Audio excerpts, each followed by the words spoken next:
हाँ जी Usama, line number 3 से बताएं। मैम लाइन नंबर 3 में कैरेक्टर टाइप का एक स्ट्रिंग डिक्लेयर किया जिसके अंदर 1000 वैल्यूज इंटर कराई जा सकती हैं, और उसके बाद एक कैरेक्टर टाइप का वेरिएबल डिक्लेयर किया हुआ है ch नाम से। इसके बाद एक इंटीजर टाइप के वेरिएबल डिक्लेयर किया हुआ है जिसकी वैल्यू हमने 0 इनिशियलाइज करा दिया है, और नीचे एग्जैक्टली। एक मैसेज डिस्प्ले कर दिया है एंटर स्ट्रिंग printf स्टेटमेंट के थ्रू, आगे f get स्टेटमेंट यूज़ की हुई है, और आगे मैसेज डिस्प्ले करा दिया enter a character to find its frequency. Frequency. तो हाँ जी। मतलब फॉर एग्जांपल किसी का नाम है और कोई नाम लेते हैं और उस नाम के अंदर एक लेटर है जिसकी फ्रीक्वेंसी हमने फाइंड करनी है, तो यूज़र से उसका लेटर एंटर करवाएंगे, और आगे फॉर एग्जैक्टली। लूप के अंदर उसको जब चलाएंगे तो हर वैल्यू हर लेटर के लिए वो चेक करेगा कि मतलब इस लेटर की क्या फ्रीक्वेंसी। लेट से अगर शेर अली का नाम है तो शेर अली में अगर एच को यूज़र एंटर करता है तो एच की वैल्यू वो 2 बता देगा कि इसकी ठीक फ्रीक्वेंसी है। 2 है। एग्जैक्टली अगर हम शेर अली करते हैं, ठीक है, तो शेर अली में तो अच्छा कोई ऐसा करेक्टर बताएं जिसमें, अच्छा चलो उसामा रफ़ी करते हैं, तो इसमें जो ए है वो कितनी दफ़ा आ रहा है? ए कितनी दफ़ा आ रहा है? मैम 2 दफ़ा आ रहा है, नहीं 3 3 दफ़ा आ दफ़ा आ रहा रहा है। है। 3 दफ़ा आ रहा है। 3 दफा। एग्जैक्टली तो अगर हम शेर अली का प्रोग्राम कहते हैं, मतलब यूज़र कोई स्ट्रिंग टाइप करता है शेर अली और कहता है एच की फ्रीक्वेंसी बताओ, तो एच की क्या फ्रीक्वेंसी आनी चाहिए इस कोड के थ्रू? ऑब्वियसली 1 आनी चाहिए।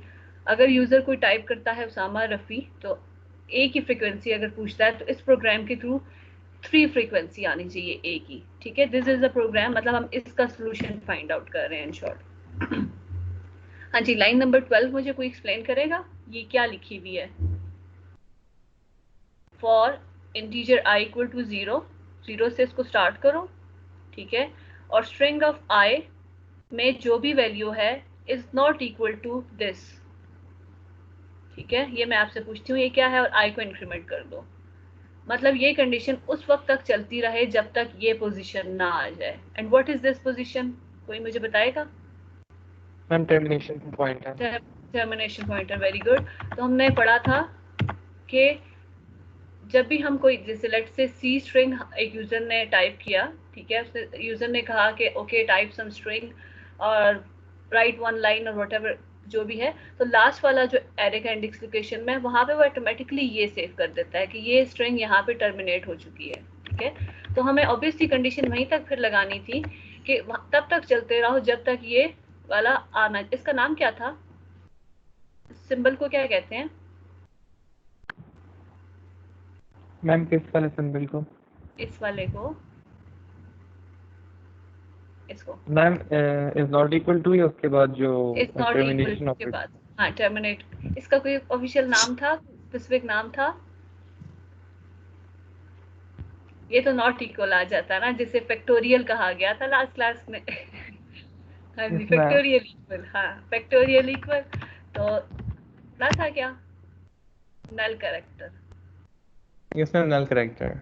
ठीक है, टर्मिनेटर भी कह सकते हैं, लेकिन देखिए character terminated with a null character, तो नल जीरो कैरेक्टर करेक्टर इसका मैम। नाम है। जी, जीरो करेक्टर। ये जो लिखा हुआ है ना साइन ऐसे, ठहरो, ये ऐसी वाली लाइन स्लैश और फिर 0, इसको नल कैरेक्टर कहा जाता है।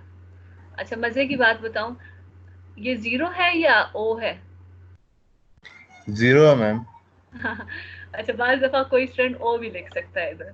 ठीक है, तो चलो ये बात तो हमें समझ आ रही है। ये फॉर लूप क्या कर रही है, कह रही है कि 0 से इनिशियलाइज करो, तब तक चलो जब तक वो नल करेक्टर यानी टर्मिनेटर तक नहीं पहुंच जाता। सो दैट सिंपली मीन्स कि अगर हम शेर अली का नाम यूजर से इनपुट कराते हैं तो वो शेर अली मतलब यहाँ आए तक चलेगी, मतलब उसकी लूप की आइटरेशन चलेगी, मतलब 0 index, 1 index, 2 index, 3 index, 4 index, 5 index, 7 index, 8 index तक चलेगी। 9वें पे आगे कंडीशन फॉल्स हो जाएगी। सो दैट मीन्स कि ये वाली कंडीशन क्या काम कर रही है कि आपको ये बता रही है कि आपने पूरी की पूरी लूप को आइटरेट कराना है एंटिल आप तब तक स्ट्रिंग, मतलब उस पोजीशन तक जब तक आपकी स्ट्रिंग जो है टर्मिनेट ना हो जाए। ठीक है, ये कंडीशन समझ आ गई है? ये कंडीशन समझ आ गई है? Yes ma'am. Yes ma'am. Yes ma'am. Yes की मैम। बात है। उसामा यस किसी मैम। को पॉइंट आउट करके पूछो। अब हारिस को नहीं करना, हारिस को नहीं करना। शेरली इब्राहिम। आप ओके इब्राहिम, हाँ जी इब्राहिम आप बताओ ये लाइन नंबर 12 कैसे वर्क कर रही है? मैम सबसे पहले इंटीजर डिफाइन किया i इज इक्वल टू 0, उसके बाद कंडीशन जी लगा लिए str को i लिख लिए इज नॉट इक्वल टू 0 और राइट। i प्लस प्लस कर दिया आगे। अच्छा ये जीरो नहीं है, इसको नल करेक्टर का है, ठीक है कि स्ट्रिंग में जो वैल्यू आ रही है उसको इस तक होना चाहिए, ठीक है वेरी गुड। शेरली आप किसी को पॉइंट आउट करो लाइन नंबर 12 से पहले पहले किसी से भी कुछ पूछो, क्वेश्चन पूछना चाहो। मैं नूर आए हुए हैं? मुदस्सिर, मुदस्सिर ये आपस में ही ना दोस्तों से सारे तुम लोग पूछो। नूर आए हुए हैं? नूर, नूर हनान।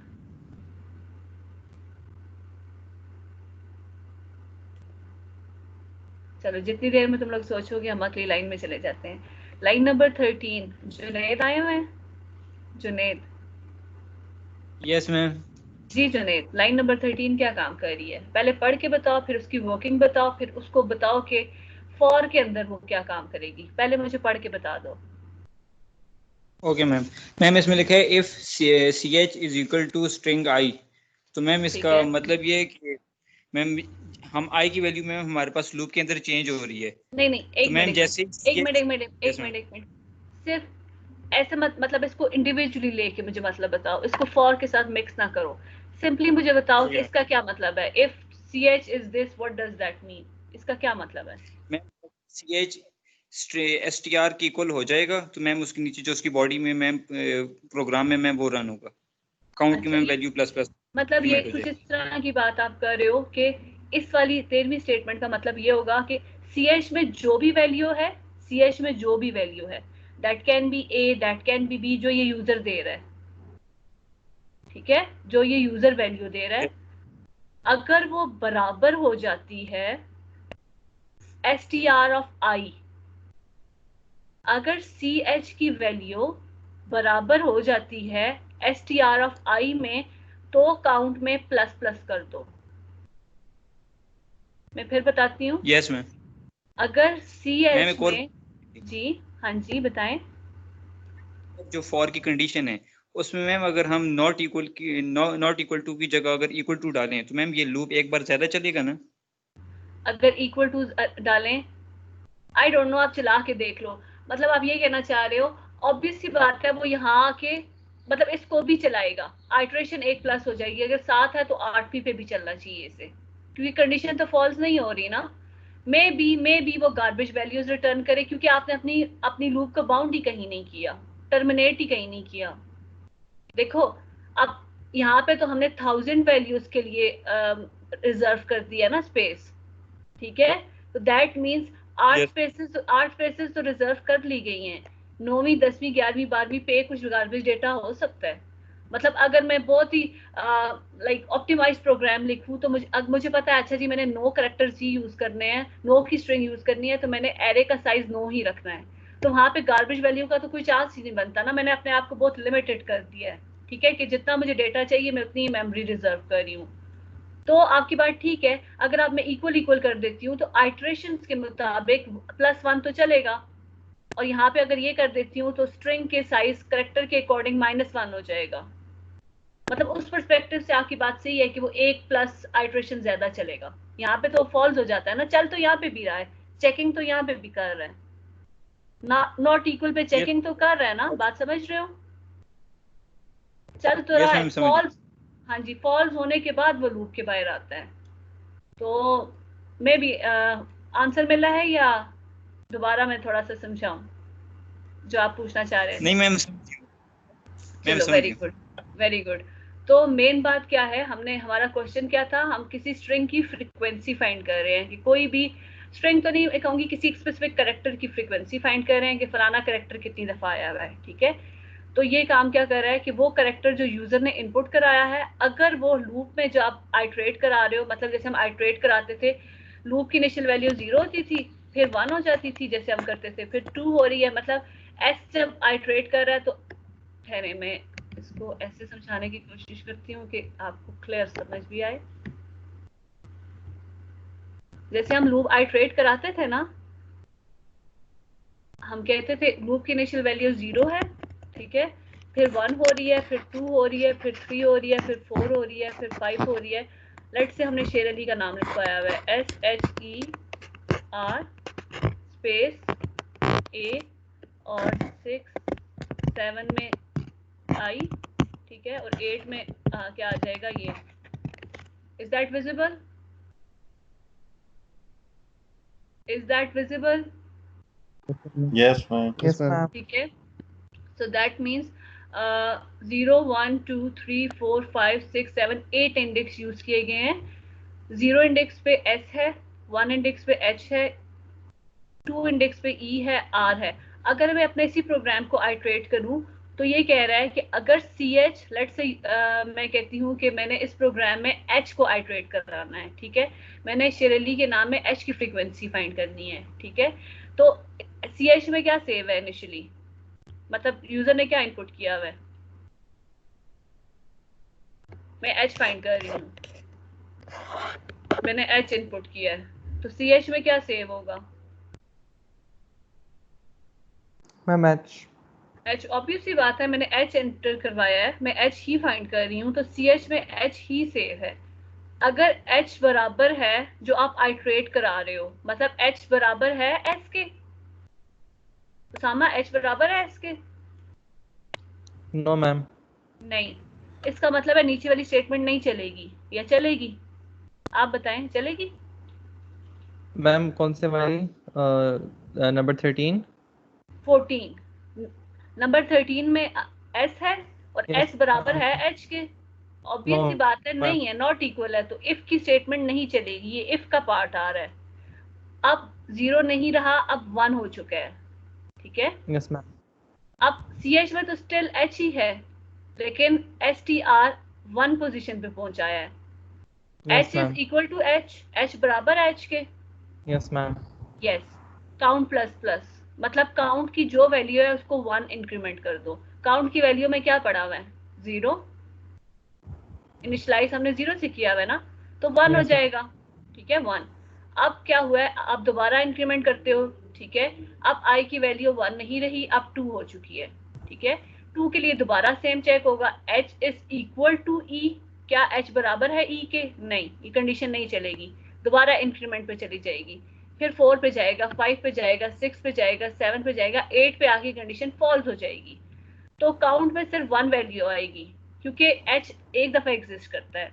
लेकिन अगर हम उसामा रफ़ी वाला केस लें और अगर A यूजर से इनपुट करवाएं, लेट्स से हम कहें कि ओके A मुझे चाहिए कि A की फ्रीक्वेंसी इस नाम में कितनी है, तो वो 3 रिटर्न करेगा. क्यों 3 रिटर्न करेगा, 3 दफा यहाँ पे केस ट्रू होगा, जिसकी वजह से काउंट की वैल्यू को वो प्लस प्लस करके हम बता रहे हैं, ठीक है. मैम वो उसमें मतलब लोकेशंस नहीं बताएगा कि फॉर एग्जांपल अगर ए दूसरी लोकेशन पे है फिर चौथी लोकेशन पे है तो नहीं. मतलब वो डायरेक्ट 3 रिटर्न करेगा.